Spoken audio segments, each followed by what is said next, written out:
Bismillahirrahmanirrahim.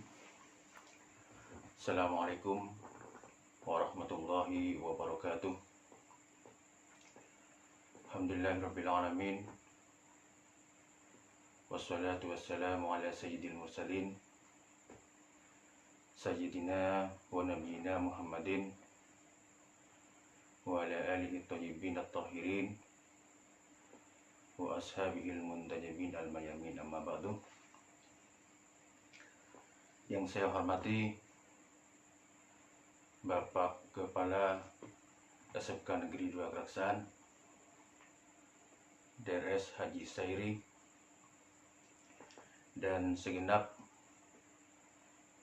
Dewan Guru serta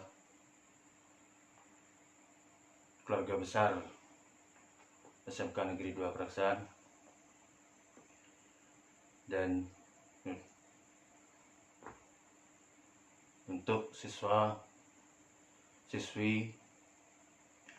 peserta Pondok Ramadan Online yang berbahagia, alhamdulillah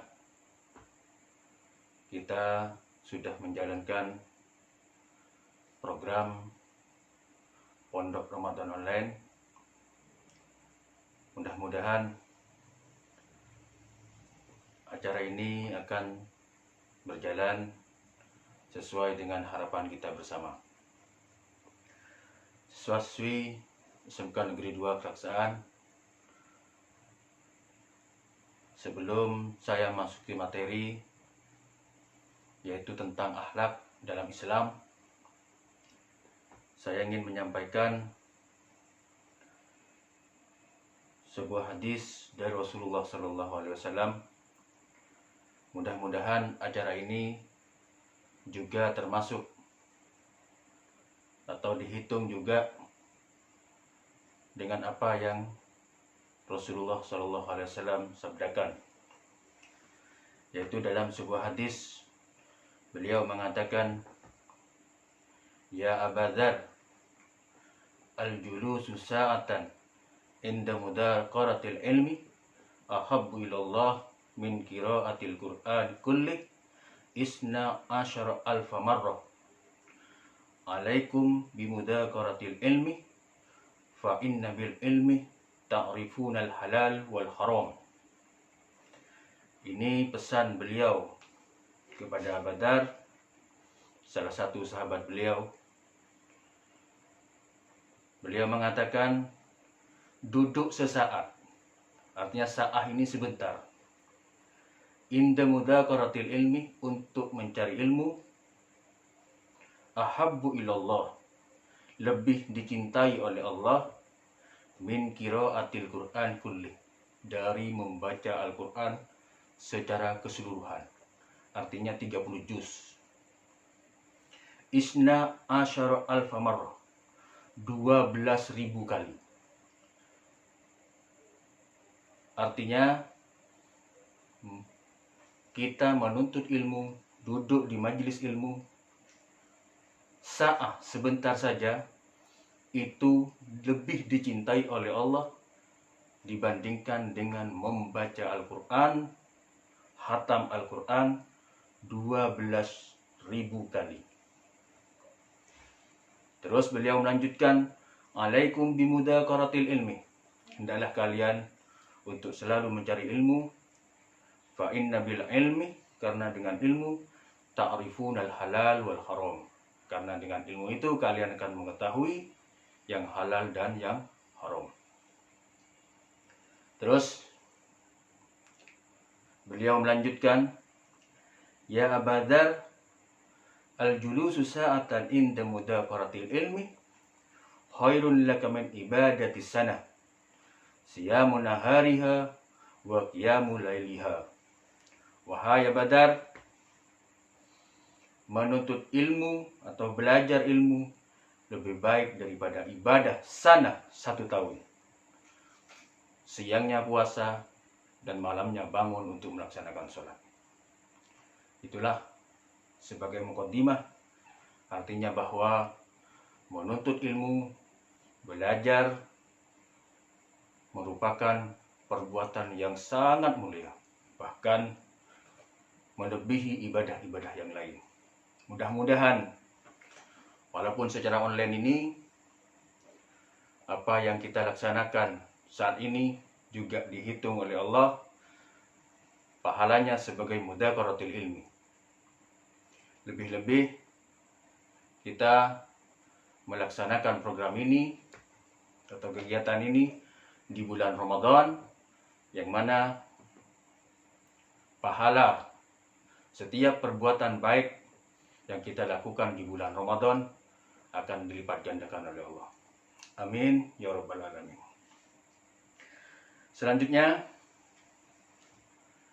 sebelum saya menyampaikan ini, sudah ada dua guru kita yang sudah menyampaikan. Pertama, akidah yang disampaikan oleh Ustadz Muhammad Khairi, dilanjutkan dengan ibadah syariah, yaitu disampaikan oleh Ustadz Abdul Rahim.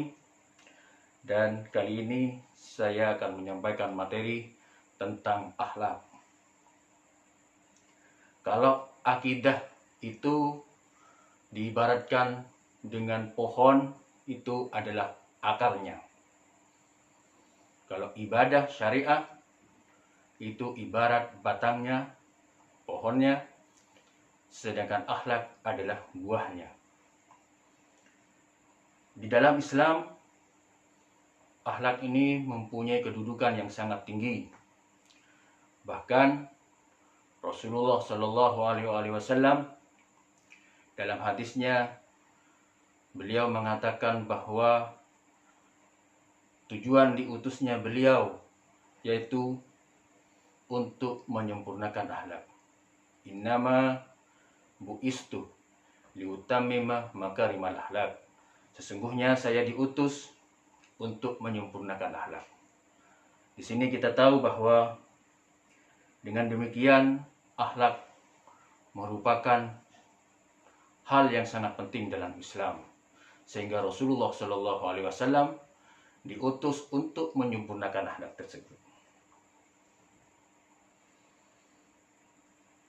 Dan betapa pentingnya akhlak, betapa mulianya akhlak yang baik, sehingga ketika Allah memuji Rasulullah Shallallahu Alaihi Wasallam di dalam Al-Quran, Allah memuji bukan memuji karena beliau sering sholat, sering umrah, sering haji atau yang lain, tetapi justru Allah memuji di situ, wa innaka la'ala khuluqin adzim. Wahai Muhammad, sesungguhnya kamu ada pada akhlak yang sangat mulia.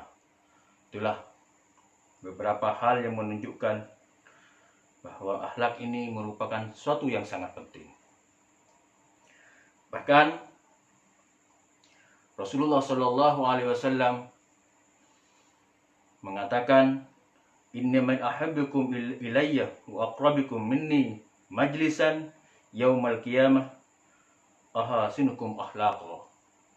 Bahwa kata Rasulullah, paling saya cintai dan nanti paling dekat kedudukannya dengan saya, posisinya dengan saya di hari kiamat, siapa kata Rasulullah? Paling baiknya akhlak, orang yang paling baik akhlaknya. Itu hadis yang beliau sampaikan tentang keutamaan orang yang mempunyai akhlak yang mulia. Bahkan dalam hadis yang lain, orang yang mempunyai akhlak mulia akan diberikan pahala yang sangat berat timbangannya di mizan, bahkan paling berat.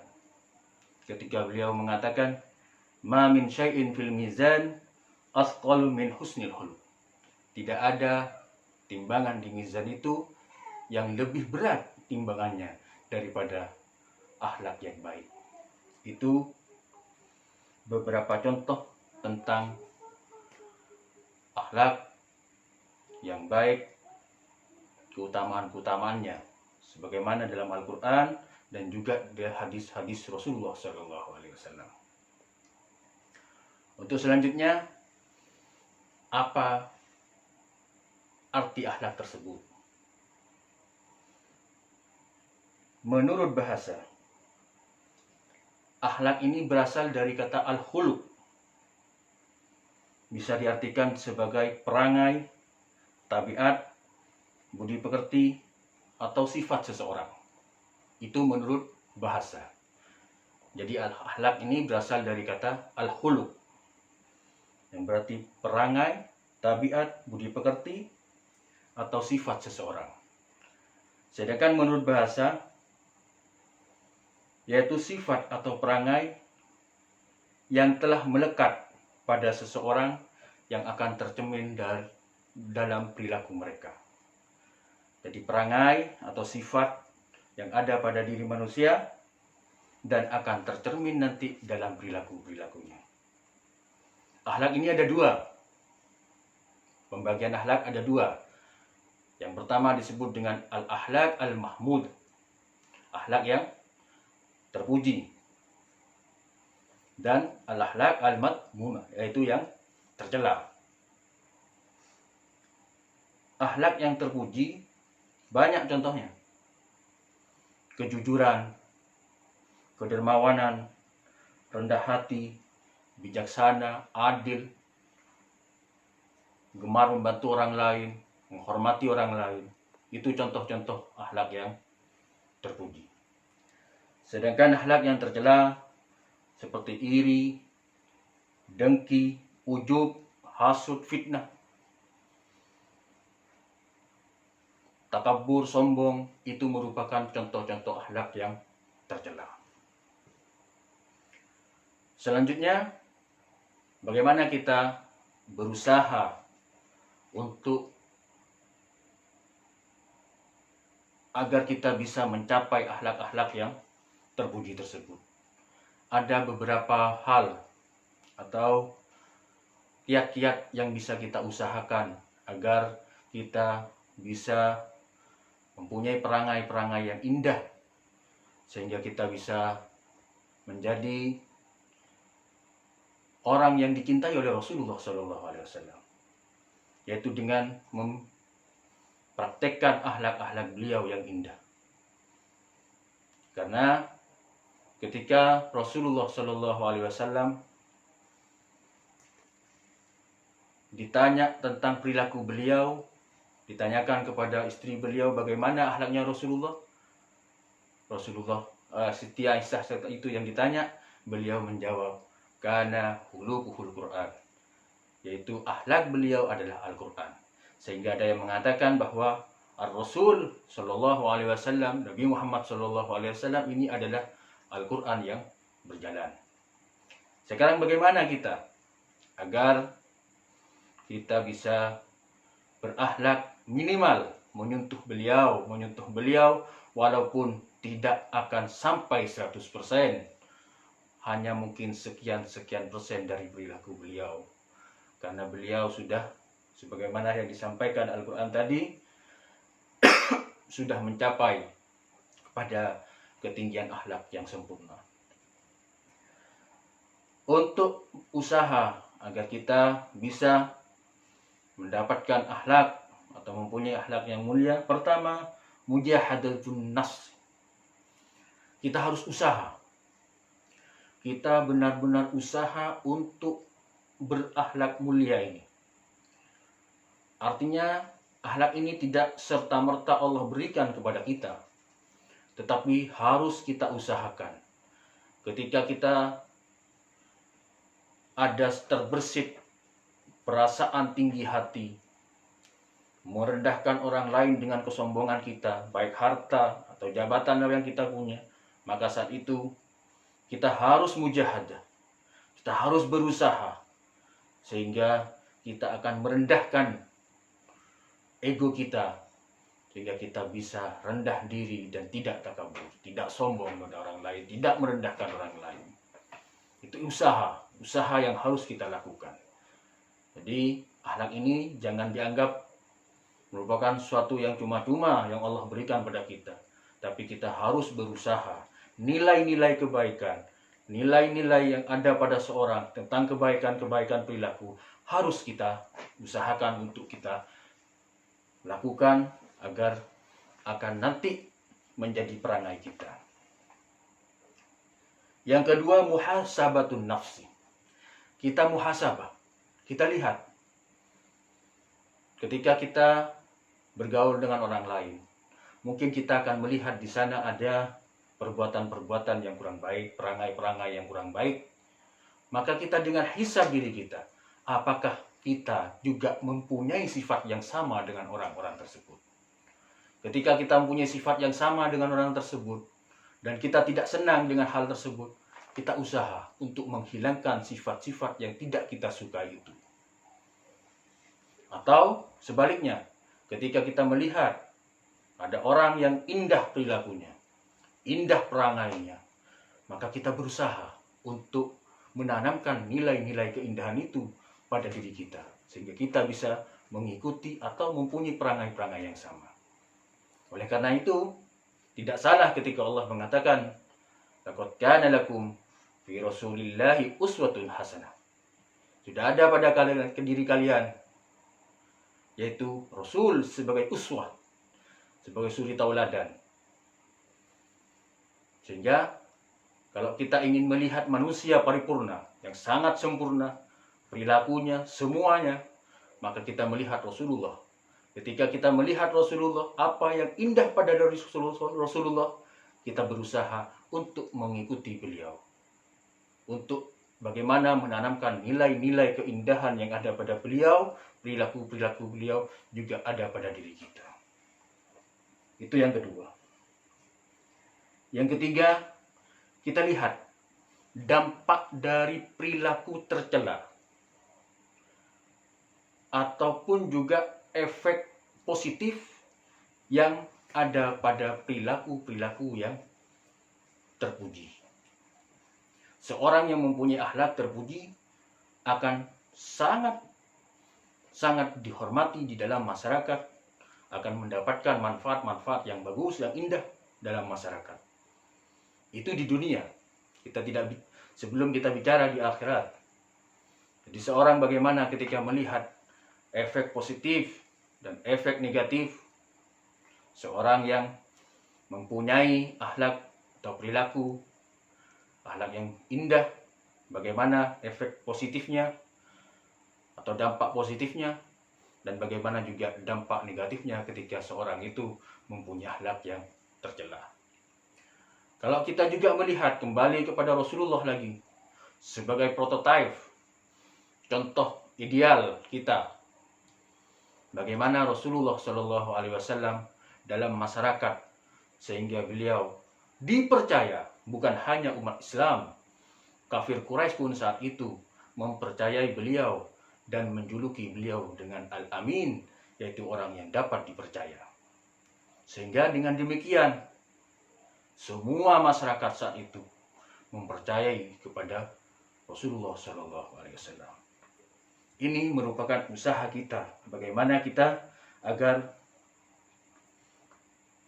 menjadi atau memiliki akhlak-akhlak yang baik. Salah satu lagi yang bisa kita usahakan agar bagaimana kita dalam berinteraksi dengan manusia menjadi orang yang pemaaf, menjadi orang yang bersyukur, ridho terhadap ketentuan-ketentuan Allah, atau tidak mau mengganggu orang lain. Salah satunya adalah dengan melupakan kesalahan-kesalahan orang lain dan mengingat kebaikan-kebaikan orang lain.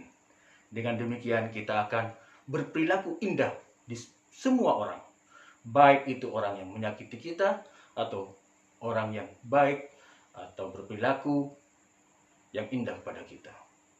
Dengan demikian ketika kita melupakan kesalahan mereka, kita akan memaafkan mereka dan akan kita berlaku baik kepada mereka. Mungkin ini saja yang bisa saya sampaikan tentang materi akhlak. Mudah-mudahan semua kita, termasuk saya sendiri, mudah-mudahan